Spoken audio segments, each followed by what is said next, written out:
27 Ukrainian FP-2 Firepoint unmanned systems had accomplished what Moscow's military deemed an absolute impossibility. These aerial machines penetrated straight through one of the world's most sophisticated and densely layered air defense architectures. They descended through valleys, skimmed mere feet above tree lines, and weaved across the undulating terrain of the Donetsk Ridge, slipping into the territory Russia claimed as its own. Their destination? Amvrosivka, where a critical ammunition warehouse had recently been stocked with an additional 1,200 tons of ordnance and weaponry.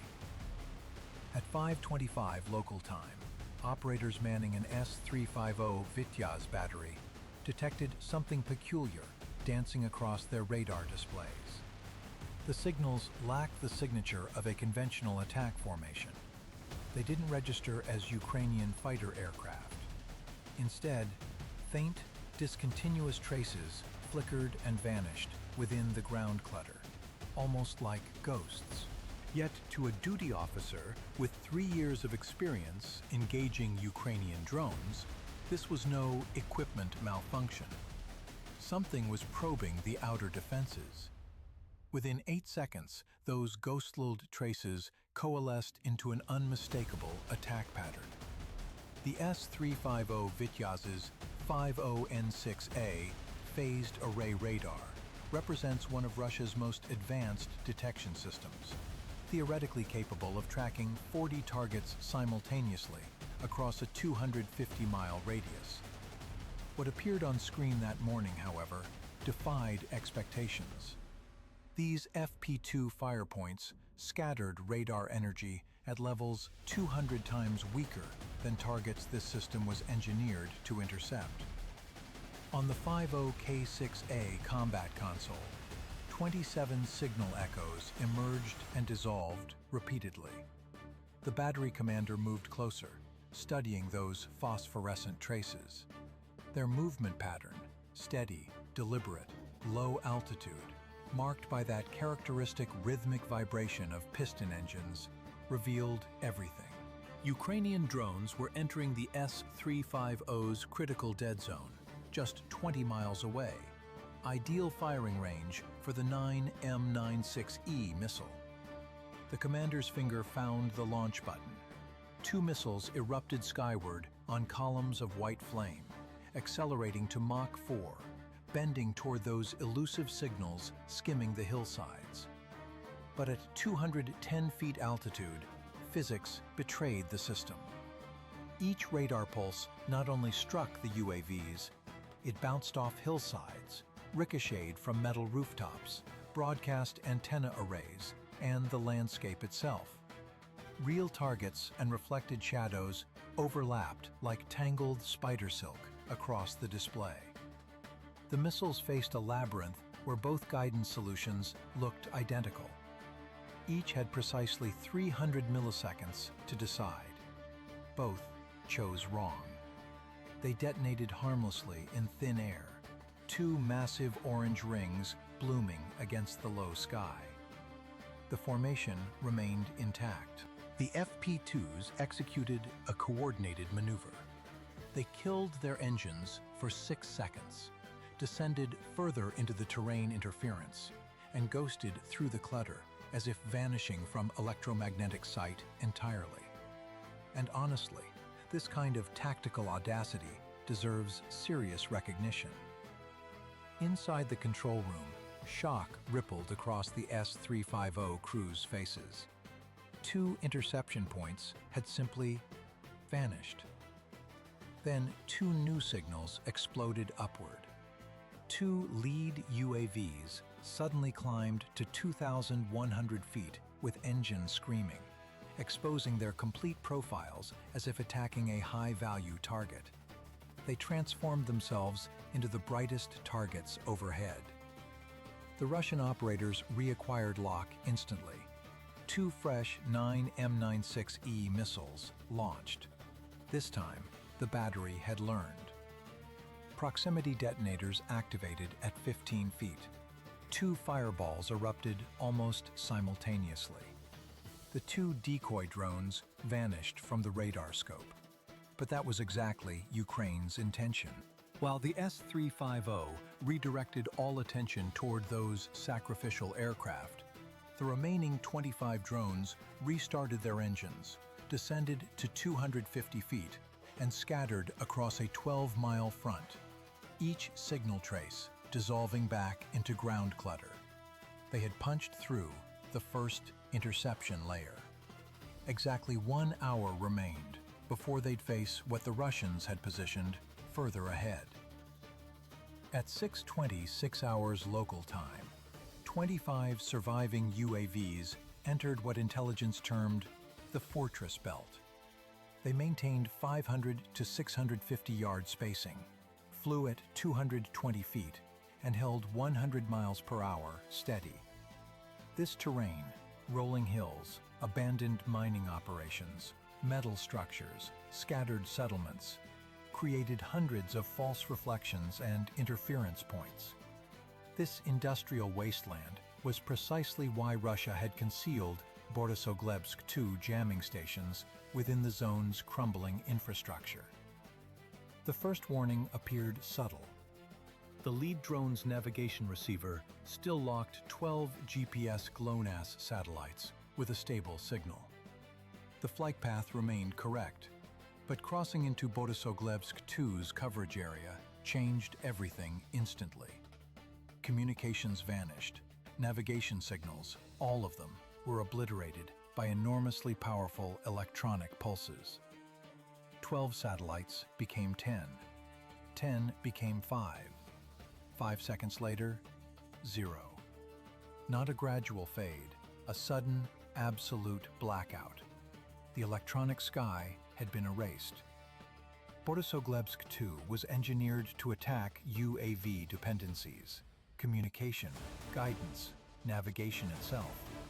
Its transmitters, hidden near warehouses and antenna clusters across the region, flooded a 120-mile radius with jamming radiation targeting GPS L1, L2, L5 bands, and GLONASS frequencies.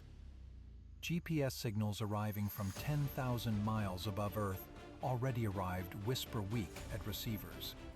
Ground-based jamming broadcast from thousands of times closer, transforming mere interference into an electronic tempest. For the FP2's modest navigation receiver, this wasn't ordinary static. It was catastrophic noise. The lead aircraft's guidance screen flashed warning status. Coordinates drifted. The flight computer lost all satellite correction capability. From that instant forward, the 25 FP2s possessed only their internal inertial platforms, gyroscopes, accelerometers, and preloaded route data. But inertial navigation accumulates error relentlessly. At 100 miles per hour, covering roughly 1.8 miles each minute, even a tiny 1-degree angular error produced 400 feet of deviation after 16 miles. 30 miles meant potential drift exceeding 800 feet. Across Donetsk's rolling topography, such deviation could push the formation directly into air defense kill zones, or cause them to miss Amvrosiyivka's approach corridor entirely. The 25 UAVs flew in absolute electronic silence. No transmissions, no active sensors, no communication attempts whatsoever. They moved like mute black shadows inside a corridor Borysoglebsk II had throttled shut. The lead platform's processor recalculated continuously. Mission success probability dropped with every minute. Error would compound exponentially. If the formation maintained its heading, drift would increase endlessly. If two aircraft separated and forced Russia's system to expose a vulnerability, the remaining drones might survive to complete the strike. The 4 lead aircraft made their choice. They wanted the mission to succeed. They began drifting apart from the formation, climbing gradually and widening their flight paths, converting themselves into test decoys against the Borysoglebsk II electronic barrier. It was a calculated decision, cold, algorithmic, but its meaning was stark. 4 aircraft would be sacrificed, so 21 could advance. At 6:29 hours local time, the 4 lead FP-2S shattered radio silence deliberately. They accelerated as though diving, transmitting an extremely brief burst for precisely 3 seconds. A navigation correction request, target coordinate update, formation resynchronization command. Borysoglebsk, 2 stations encircling the fortress belt, detected those abnormal emissions instantly. Those 4 drones became the only bright signals in otherwise silent airspace. Warning data flowed backward to the rear air defense network. A Buk M3 battery received suspected coordinates and closure velocity. Its 9 S-36M radar rotated toward the newly detected signals. 4 faint, unstable traces confirmed low-altitude targets approaching. The commanders needed nothing more. They had direction. They had target zone. They had firing authority. Within 3 seconds, 4 9M317M missiles launched from their tubes in white flame columns, accelerating to Mach 3.8 toward those flashing signals. Yet the 4 lead FP-2S had already completed their task. Immediately after transmission, they separated from the main formation. 2 descended and accelerated like diving aircraft. The other pair turned 60 degrees left, climbed to 950 feet, and continued broadcasting intermittent pulses, deliberate beacons exposing themselves. On every Russian screen, they became the clearest, most obvious targets within kilometers. 4 brilliant signals separated from the main body, pulling every Russian air defense sensor in one direction. 4 9M317M missiles raced into the intercept zone. Their proximity fuses detonated against 4 deliberately exposed targets. 4 fireballs erupted nearly simultaneously, scattering fragments across hillsides, mining waste, open ground. The 4 lead FP-02s vanished from the formation.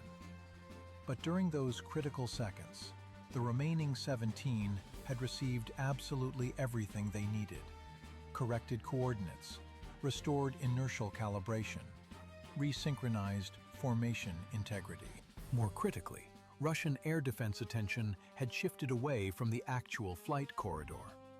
To maintain safety, Ukrainian controllers separated 2 additional UAVs at the formation's rear, vectoring them northeast until fresh 9M96E missiles locked and destroyed them.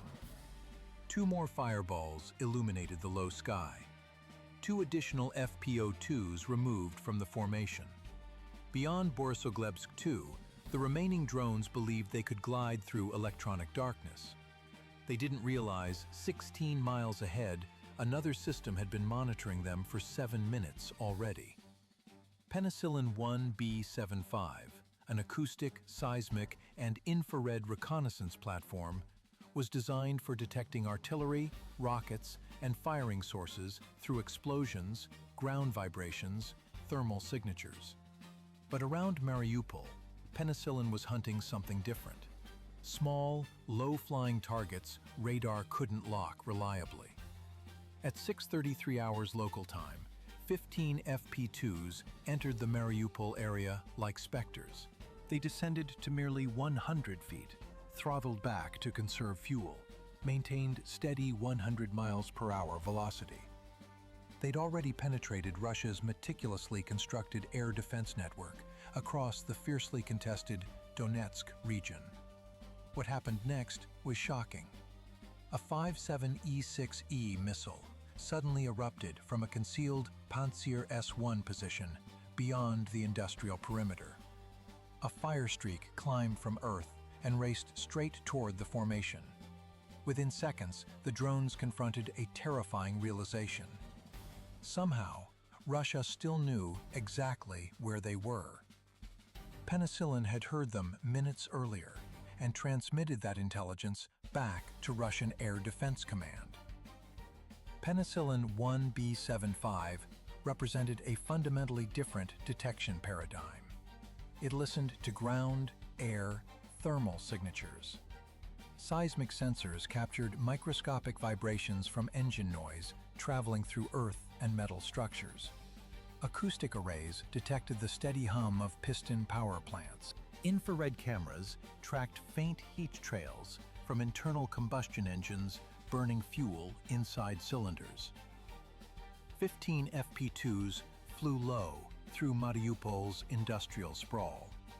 Each left only minimal traces: weak hum, faint thermal signature, uneven vibrations inside industrial acoustic background. But their formation pattern was distinctive. Hundreds of yards apart, identical speed, identical heading, unusually low altitude. To conventional radar, clutter. To penicillin, a detectable movement signature. After 7 minutes tracking, the system possessed sufficient data. Speed roughly 100 miles per hour, altitude approximately 100 feet. Movement direction stable. Heat signature repeating with engine rhythm. Data transferred to waiting Pantsir S1 battery commanders. Those commanders faced an agonizing choice: maintain active 1RS-11E search radar longer to personally confirm targets but risk exposure, or trust penicillin's targeting cue, activate the 1RS-21E fire control radar for absolute minimum duration, lock the target area, and fire immediately. They chose option 2. In 8 seconds, the Pantsir S1's 1RS-21E activated, received coordinates, locked the zone, and launched. The 57E6E accelerated to Mach 3 through low atmosphere toward the pre-calculated interception point. The FPO-2s continued in silence. But silence no longer provided complete protection. They'd penetrated systems with extended range capability. In Mariupol, however, their hunters required no long-range vision, only the correct sound, the right heat trace, the proper moment. 30 seconds later, another 57E6 missile departed the Pantsir S1 launcher, accelerating toward coordinates penicillin had already supplied. During the initial 10 seconds, almost no clear warning reached the FPO-2 formation, only fire closing at terrifying velocity. The UAVs maintained electronic silence. Warning receivers displayed nothing definitive. The first alert came not from instruments, but from sound, the missile's roar intensifying behind them. Then, with barely 1 mile remaining to the calculated interception point, Pantsir S1's RS-21E fire control radar and electro-optical system achieved final lock. 2 seconds remained. At 100 miles per hour, 2 seconds permitted only a desperate course change. The lead UAV operator immediately wrenched the aircraft away, engine surging, composite frame shuddering under brutal overload, wings flexing as the airframe screamed. One additional G-force would snap it apart. The proximity fuse activated at 60 feet. That warhead was designed for targets vastly larger than an FP2. A fragment pattern opened like steel netting through the air. The lead UAV exploded in a brief flash, warning the others. The next missile launched 4 seconds later. By then, the FP2 formation had transformed its flight pattern. They spread wider, abandoned equal spacing, constantly changed altitude, sometimes skimming 50 feet above factory roofs and slopes, sometimes climbing to 250 feet, escaping thermal clutter, sometimes reducing throttle to 80% power to minimize engine noise, then surging to 150% for interception escape. For penicillin, that once clear movement pattern disintegrated. Engine noise became irregular. Heat traces no longer moved linearly. Acoustic, Seismic, infrared points stretched across different vectors inside industrial Donetsk's acoustic background. Pantsir S-1 continued launching. Another 5-7E6E locked too early, after the FP2 formation had already scattered beyond the predicted point. A few additional seconds' warning meant everything. 14 FP2s dropped extremely low, hugging metal rooftops and abandoned structure edges. At that altitude, ground became massive interference.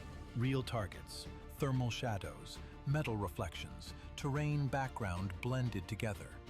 The missile couldn't maintain clean guidance.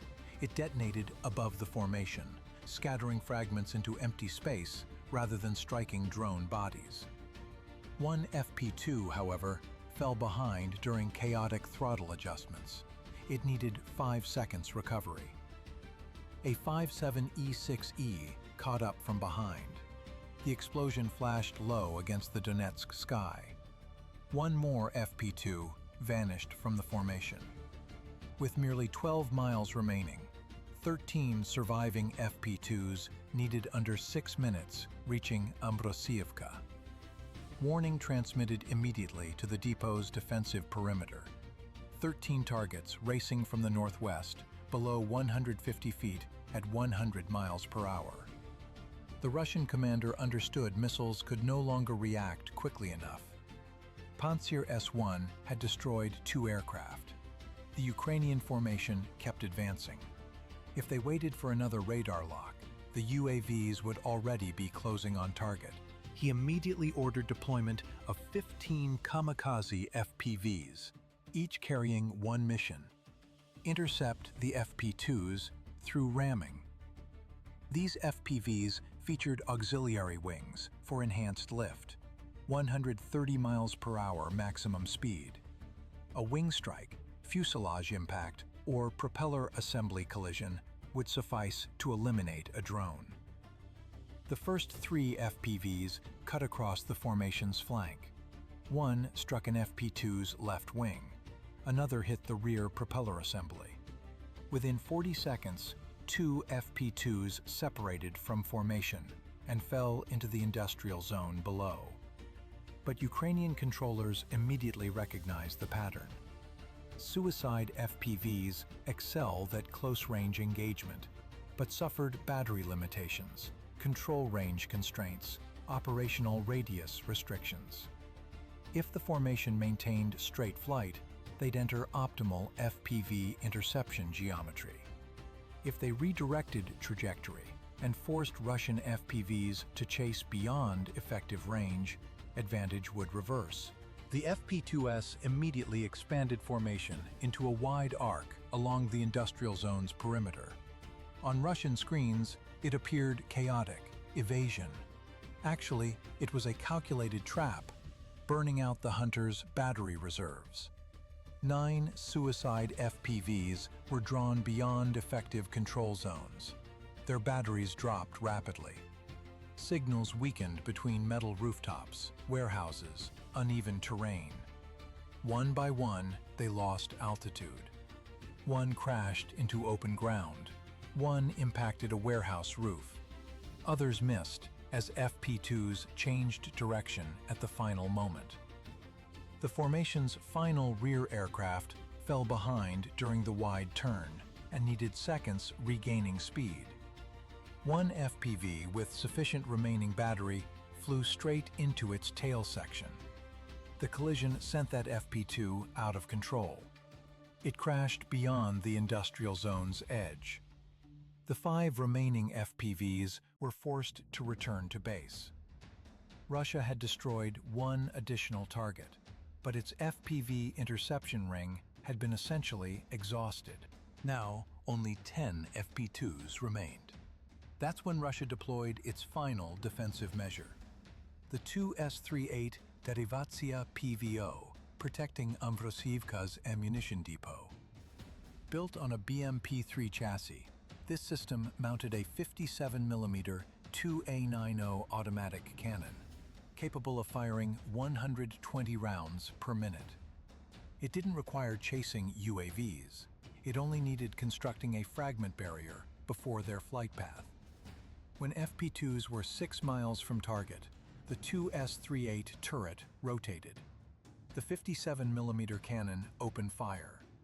Programmable airburst rounds detonated before the Ukrainian formation, creating a steel curtain at 150-foot altitude. One FP2 flew straight into the blast zone. Its left wing tore away. A second dropped lower, escaping the next burst, but fragments pierced its engine assembly. Both vanished within seconds. That success, however, demanded time. Distance had become too short. 8 remaining FP2s had penetrated beyond suicide FPVs, broken through initial 57mm fire, and lowered their noses into final attack angles. The Russian commander watched target icons closing toward Amvrosiivka's perimeter. There wasn't enough time remaining for deployment. There wasn't sufficient distance constructing another interception layer. Only that roar remained.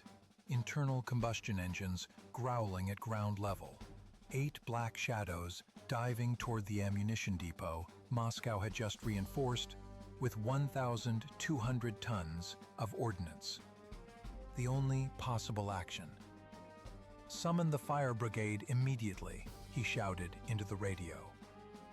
Finally, at 6:48 hours local time, 8 remaining FP2s glimpsed Amvrosiivka. GPS was superfluous now. Radio communication unnecessary. Nose-mounted optical cameras locked onto the central ammunition warehouse. That location Moscow had just stocked with 1,200 tons of ammunition, missiles, military supplies supporting the Donetsk front. At 120-foot altitude, the 8 UAVs skimmed low warehouse roofs, internal transport roads, military vehicle clusters surrounding the installation. The first FP2 lowered its nose. Its weighty 230-pound warhead drove directly through the main warehouse at low attack angle. The impact shattered the steel roof. The warhead detonated internally.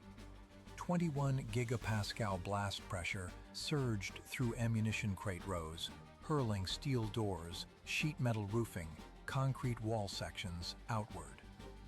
Seconds later, the second aircraft struck that freshly opened void precisely.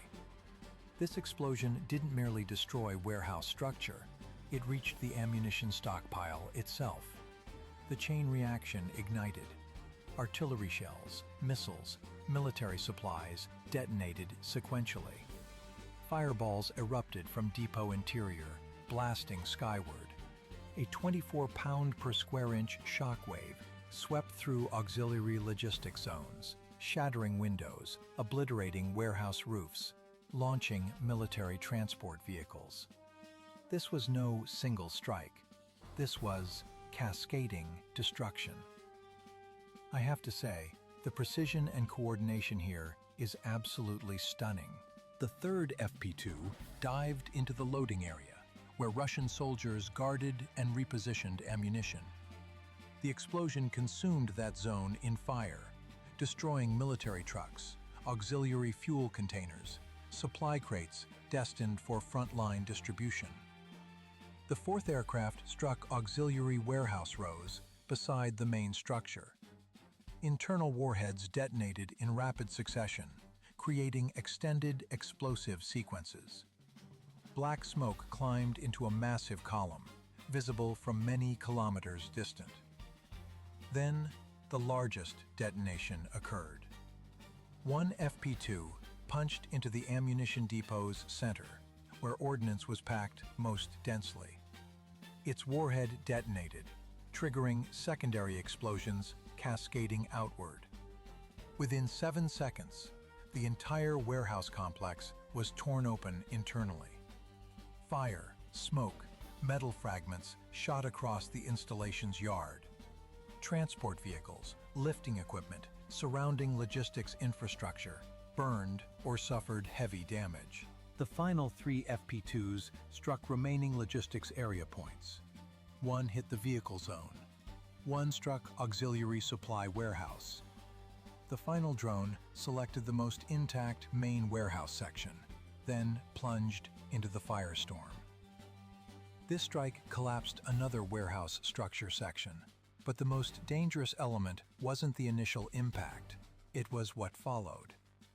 Ammunition continued detonating throughout the night. Fireballs kept erupting. Each secondary explosion scattered additional metal fragments, artillery shells, burning materials across the area. The entire Amvrosiivka ammunition depot transformed into a zone of fire, black smoke, continuous explosions. Damage extended beyond destroyed ordnance. Garrison forces, security personnel, loading crews suffered catastrophic casualties. Warehouse systems, transport vehicles, logistics infrastructure were practically completely disabled. Tactically, Russia lost substantial artillery shells, missiles, military supplies dispatched toward the front. Strategically, however, the blow struck far deeper. Amvrosiivka represents a critical logistics transfer hub, channeling supply flows from Russian borders into the Donbas battlefield. When that ammunition depot ignited, Russia's fire pressure against Ukrainian defensive lines in Donetsk faced immediate short-term degradation. This strike didn't happen in isolation. It was part of a coordinated attack sequence paralyzing Russia's logistics architecture, from the Ichalk railway bridge in Crimea to the Yaroslavl oil refinery to the Titan barricade complex. Each target represented a single chain link, and Amvrosiivka was the ammunition link. Those 8 FP2S didn't merely hit a warehouse. They struck Russia's firepower sustainability across Donetsk. More importantly, they demonstrated something Moscow refuses acknowledging. Even inside territory defended by S-350, Borisogledsk II, Buk M3, Pantsir S-1, Suicide FPVs, and 57mm anti-aircraft artillery, Ukraine continues discovering gaps, penetrating each defensive layer, striking targets Russia considers impenetrable. If this analysis provided value, press like, subscribe, and comment below. How do you believe low-altitude UAV tactics will continue reshaping the battlefield? Goodbye, and see you next time.